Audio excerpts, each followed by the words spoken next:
ఇక గొర్రెల స్కామ్లో అరెస్టుకు రంగం సిద్ధం.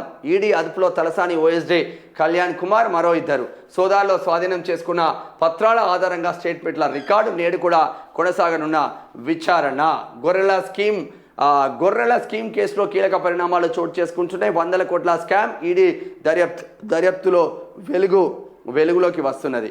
మాజీ మంత్రి తలసాని శ్రీనివాస్ యాదవ్కు ఓఎస్డీగా పనిచేసిన కళ్యాణ్ కుమార్ను ఈడీ అధికారులు 2 రోజులుగా విచారిస్తున్నారు. గురువారం కళ్యాణ్ కుమార్తో పాటు మరో ఇద్దరిని అదుపులోకి తీసుకొని 11 గంటలు ప్రశ్నించిందంట.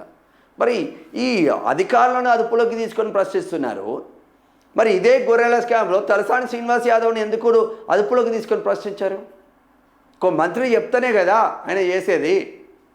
ఆయన చేయకపోతే ఇంకోటి పెట్టుకొని ఇంకొంతో చేయించుకుంటారు కదా.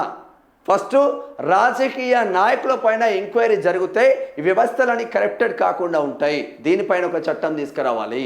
అధికారి సంతకం పెడుతున్నారని అధికారులను బదనాం చేయడం కాదు. ఫస్ట్ ఆ శాఖ మంత్రి ఎవడైతే ఉంటాడో ఆ శాఖ మంత్రిని లోపలేయాలి. ఆ రాష్ట్ర ముఖ్యమంత్రిని లోపలేసే చట్టాలు తీసుకొస్తే పకడ్బందీగా ముందుకెళ్ళే ఆస్కారం ఉంటుంది. ఇవన్నీ చేయరు మనోళ్ళు. మళ్ళీ